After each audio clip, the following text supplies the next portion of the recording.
to start. It was probably one of the best fights I've ever seen. Just how it went back. I mean, there wasn't a lot of like damage, or there wasn't a lot of. I'm talking about the main. I'm talking about Islam and Volk now. So okay, yeah. So I mean, there wasn't like a lot of damage, but just the back and forthing and just the. I don't even know how to explain it. I mean, Volk is like just a pit bull. I mean, the guy is just incredible, and he looked even better. Like I thought, I was picking him to win. Mm-hmm. But he even looked better than I thought he was going to look. Yeah, for sure. Better. And I just thought he neutralized a lot of Islam's takedowns, which was incredible. Right. And, he did get taken down a few times. It's going to happen though. You're facing right. Islam Makhachev. Right. Like, you're going to get taken down. Got caught in the body triangle, couldn't get up from that. But I mean, even during the body, that's the thing about Volk. It's like during the body triangle, for 2 minutes, he's yelling and just trying to punch him in the head like a crazed lunatic. I know. It's like, which is awesome, and that's why I like Volk a lot, because it's like, I mean, kind of like is like he just doesn't even care. He just he knows he knows in his mind he's not going to get submitted, and he knew this fight, even though it's Islam Makhachev, I'm not going to get submitted. Right. I don't know how he knows, because that's just insane. And yeah, I was going to say one thing that, if you don't watch a lot of UFC, you might not know about Volk, or one thing that's great about him is, he's kind of a showman in there a little bit. He's, when he stumbled, when he rocked Islam in the first round, he knocked Islam back to the cage, and he hits him, and he's like, let's go. He's like screaming right at him. And he's like, maybe that was a little bit of like him realizing that he's going to be able to touch him up. But and I think he does. I think I've heard him say this, though. He does that for himself mostly, to fire himself up, or whatever. And it's because I think in the last Holloway fight, he was talking a lot. Oh, and for I sure. think he kind of had to come out and say after, he's like, listen, I'm not yelling at Max. He's like, I'm doing it for myself. Yeah. That's a great point. Yeah, it definitely should be brought up that he kind of does it to fire himself up. But yeah, man, I definitely still think it's the closest matchup I've ever seen in the UFC. I don't know. Yeah, I mean, it lived up to, the pound for pound championship that we were looking for. Right. It lived up to one of the greatest matchups, and I think, like they said after, kind of Volk said this, and I don't know if Islam said it, but they both underestimated each other a little bit. Yeah. Islam underestimated Volk on the ground, and Volk underestimated Islam on the feet. Yeah. Because Islam, I mean, his boxing is great. Yeah, it's better than people thought it was, for sure. And he showed it now. You know what I mean? He showed that he can stand up and box. Right. And he rocked Volk a couple times. Knocked him down once, knocked him down with a knee once. Yeah. Landed some good punches, but I think significant strikes, I heard. I mean, we were just watching something today. Significant strikks. Volk had about a lot. Apparently. I mean, I don't know if that's right, but 151 for Volk and 91 for full fight for Islam. Significant strikes on the UFC website is very different, but it still is Volk winning. Significant strikes has 70 to 57 Volkanovski. Oh, okay. Maybe that was just after the fight or whatever. Maybe that was directly after the fight. Yeah. I don't know. So, I mean, 70 to 57 obviously still has the advantage in significant strikes. I don't know. There's a lot of controversy around Volkanovski, the decision. You've probably seen Rogan's fight companion. Yeah, we just watched that. The double champ as soon as the fight ends and this and that. Yeah, I mean, that was really surprising for me too, because I didn't think like that. And maybe, I mean, whatever. I'm not Joe Rogan and not up to his expertise by any means. But when I watched the fight, I thought there was a chance. I thought Islam won the fight, but I thought after that fifth round, when Volk got on top of him and was ending it like that, I thought there was a very good chance he was going to win. Right. Just by that. Right. And at the end, took Islam down, mounted him, and was beating the shit out of him. Yeah, exactly. I mean, and you don't see that. That was making me want a sixth round for sure to see what would happen after that. Exactly. what does Islam come out looking like in another round after that? Dude, I tell you, when he's celebrating with his team, there's a clip of him, and maybe it's just a bad 3 seconds, but he's just trying to prop himself up. Like he was fucked up after that fight a little bit. Maybe. Well, he was surprised, that's for sure. Yeah. I don't think he I don't know. It's just I think Volk surprised a lot of people, and based on Makhachev, everybody I saw was picking Makhachev, and everybody's calling me stupid for even considering picking Volk. Right. Which, whatever, you're all right. Makhachev won, I guess. Well, but nobody thinks that. I don't know. Not nobody, but I don't know. I don't know. I don't know if people think Volk won.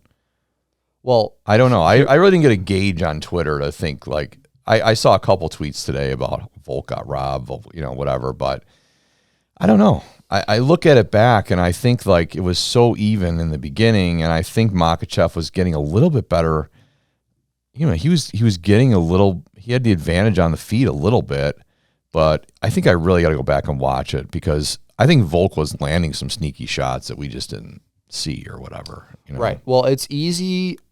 I'm not an Islam fan or anything like that, but it's easy to watch a fight with bias and not even knowing it. You know what I mean? Because like you said, absolutely, we said it 20 minutes before we started recording. It's like you only see or you see mostly the good stuff that your fighter is doing. You know what I mean? Oh, he got rocked, but he rocked him right, or he hit him right back, or he got taken down, he got right back up. It's kind of like being a homer when you're watching whatever sport you like. If you like your home team and you're gonna find excuses, right? If your team lost, that it was the ref's fault, or they called too many penalties, or we had too many injuries, whatever. You're gonna find excuses, and it's the same watching UFC. If you're a huge fan, and I'm not a huge Volk fan by any means, but I am, but I'm not. He's not like one of my favorite guys or whatever. He's not like my guy that I cheer for. Like you guys are huge O'Malley fans. I'm an O'Malley fan too, but not like you guys are. Right. And you watch O'Malley in a different light. You see That's all the things your fighter does, and you're not necessarily watching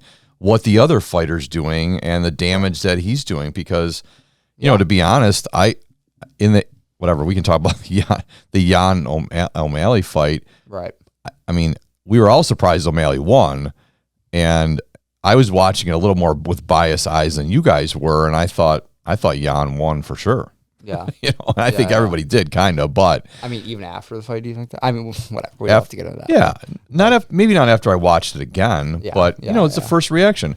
And this is the same thing that's like we just watched the Rogan and his fight companion reaction, and it was pretty surprising. Like they were shocked, convinced that Volk was going to be the double champ. Right. Rogan was saying with a minute left, all he's got to do is stay on top, not get submitted. He's the fucking double champion. Yeah. That's what he said. And it's like, wow. And as soon as it ended, they're like, double champ, it's over, double champ. And then the decision came, and they were dumbfounded. Well, here's my thing, right? I'm not Joe Rogan. I'm not Eddie Bravo. I'm not Brennan Schaub.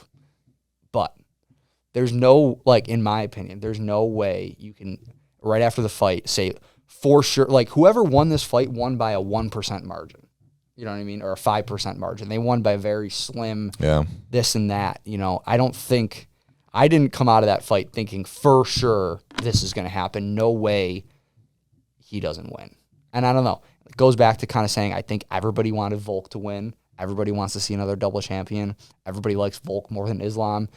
I think a lot of people watch this with a lot of bias, in my opinion. You got to remember who Islam is. It seemed like they did for sure. I didn't really catch much. I only saw the clip of it, but it seemed like they were all cheering for Volk. They wanted Volk to win, and right, and it's like you might not even notice it, right? Because it's like I don't know, like you said, you can kind of subconsciously see the great things that Volkanovski did throughout that fight, but you didn't see the 2 to 3 rounds that Islam ended on his back, you know what I mean? Right. Working on a submission. I mean, that's the thing. I think you really got to rewatch the fight, and I think in my eyes, I'm going to go rewatch it twice. I'm going to go rewatch it and watch everything that Islam did, and not even look at what Volk did. Right. And then I'm going to rewatch it and watch everything that Volk did. I mean, that's a good point. I don't know. This fight is a fight you're going to have to watch multiple times before you can really, really hammer down a decision. I mean, it was 3-2 either way. That's the thing. And I think someone on, whether it was Schaub or Bravo, they were like, Rogan was like, "Who do you think won?" And he was kind of like, "Well, it was 3-2 either way." You know what Yeah. I mean? Yeah. It's one round. It's one. It's a couple. Whatever. It's a slim margin. That's the thing. I don't think I could come out and say convincingly Volk got robbed or convincingly you all are wrong that Islam should have won, because it's a super slim margin. I think this is one of the most competitive fights I've ever watched. Yeah, it was incredible. I mean, I don't know. I can't get over how Volk looked and how incredible he was just to fight this guy who's, going up a weight class, fighting this guy who's considered the best, the next coming of Khabib, and just how he dominated everybody he fought so far. Yeah. And I don't know. I mean, I just can't believe how Volk, looked against him. I thought that he was gonna lose. I wanted him to win or whatever. I had in the back of my head like, okay, I think he's gonna, and I did think he was gonna win. I shouldn't say I thought he was gonna lose, but for some reason it just kept coming back to me that Brian Ortega fight 2 times. I know. He had it, and Makhachev wasn't even close to submitting him. Right. Really. Right.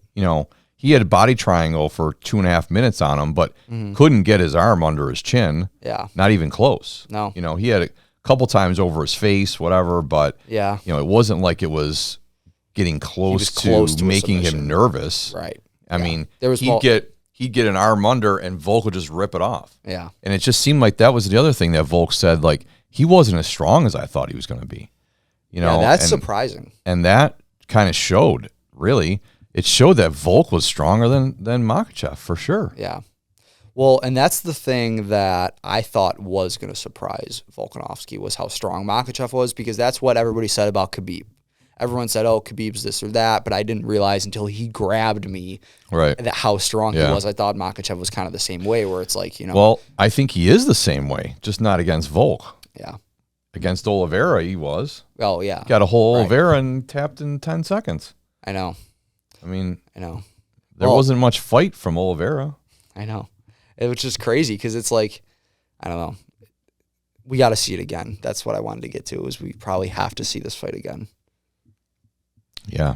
I hope they do it again. Right. I mean, know. Volk probably has to go back to his division, I would assume, and fight Yair. And that's the whole thing. You look back, like, that's why I tweeted, now Volk's going to smash Yair. Right. I know Yair looked amazing, but this guy just went up a weight class and fought the number 2 fighter in the world and maybe should have won. Right. And looked like that. I don't know. I mean, I think he's going to just smash Yair. Whatever. Maybe I'm wrong again. No, I'm usually wrong, but I don't even think it's going to be close. Like, I don't think anyone's going to be close to him in his weight division. Yeah. No, I agree. I mean, I don't think, by no means do I think Yair has a good chance of beating Volk. I think Volk is going to win that fight. I was just saying that nobody's going to talk about Yair's fight against Josh Emmett because this fight was right after, because Volk looked so good, because Volk now is going to go back to a featherweight division where he can likely pick everybody up, drop them on their head and fucking do whatever he wants to them. Yeah, it's kind of the unfortunate thing for Yair, not to say he doesn't have a chance, but of course he has a chance. Anything can happen. And Yair looked amazing, and this is going to be a great fight. Don't get me wrong. I don't think it's going to be a dominating performance or anything like that. No. But that being said, I just don't think he's going to win, and I don't think he has I don't know. I just don't think he has much of a chance. If Volk is going to look like this for the next 3, 4, 5 years, I don't think he's going to get beat by anybody. I was going to say, I hope they can do the rematch soon-ish, so we kind of get the similar. I don't know. Like you said, I don't know. I think there's a good, in 4 years we do it or something. I want to do it next year or something. I think there's a good chance that it never happens. And all I'm saying that is because, like, for this fight to happen, it was the perfect storm. It was 2 great fighters, both pound for pound. Yeah. Number 1 and number 2, separated by 1 weight class. Right. And, to get that again, they could run it back again right now. But I think what has to happen is Volk, I think what he's going to do and what the UFC wants him to do is go back, fight Yair, and then see what happens after that. Right. and then see where Makhachev. I don't know what Makhachev's going to do next. He He's doesn't. got a lot of people to fight, I feel like. In his I don't know. I don't think he thinks like that though. Like after the fight, he was saying something like, who do you want next or whatever, and he didn't call out anybody. All he said was it's got to be a worthy opponent. And I don't think, to be honest, I don't think he thinks Oliveira is a worthy opponent. I don't think he thinks Gaethje's a worthy opponent. Yeah. I don't think he thinks anybody in the top 5 is a worthy opponent for some reason. That's just the way he thinks, and maybe he's fucking crazy, which he is crazy because he thinks he's the greatest in the world, and obviously now maybe he is. But But I think what realistically is going to happen if Dariush fights Oliveira, the winner of that fight is going to probably fight Makhachev, I think. Right. Where do you think Poirier comes into this whole mix? Well, and that's the thing. I'd love to see Poirier fight him. Like, his next fight, put him up against Poirier. I mean, yeah, I feel like Poirier's been quite literally undeniable his past couple fights. He's beating everybody. Right. He's got to give it to him at one point. But you look at all those guys, all the top 5 or 6, whatever, from Dariush up, it's Dariush, I think it's Gaethje, Poirier, Oliveira, and Makhachev. Mm-hmm. Are any of those 4 guys going to give him the fight that Volk did? Probably not. I don't think so. Probably not. That's the thing, right? I just don't see it. Islam has a point in saying that he's probably better than all those guys or whatever, but I feel like you're a new champion now. You got to defend. These guys get another shot now that Oliveira doesn't have the belt. Right. But I think Islam is going to be that bitch of a champion that he's going to be like, fuck you, these guys aren't good enough for me. Yeah. And I think he's going to stand on his morals and say, okay, I need a guy that's worthy to fight me. Yeah. And he has this crazy notion that he doesn't have to fight Gaethje, or he doesn't even have to fight Poirier.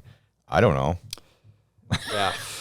I'm wrong, but that's the way I feel like he thinks. I agree that's the way he's thinking, but it's like, man, you got to fucking, I don't know, and maybe I'm wrong, but the way I feel, if I was making champ, you got to fight at least a couple guys. These guys get another shot. You know what I mean? The things got shaken up at the top. Well, he also talked about going up to 170. Right. That's kind of where I drew these thoughts. It was like, what do you mean you're going to another weight class? It's like, focus on your own first. Right. Well, that's the kind of, that's why I'm saying it. That's why I think he thinks like he just, like there's nobody in the weight class that he even wants to fight anymore. Right. It's like, that's the way I feel the same way. It's like, what about Poirier? Yeah. Like, you got to fight. If Dariush fights Oliveira, you should fight Poirier. Yeah. Yeah.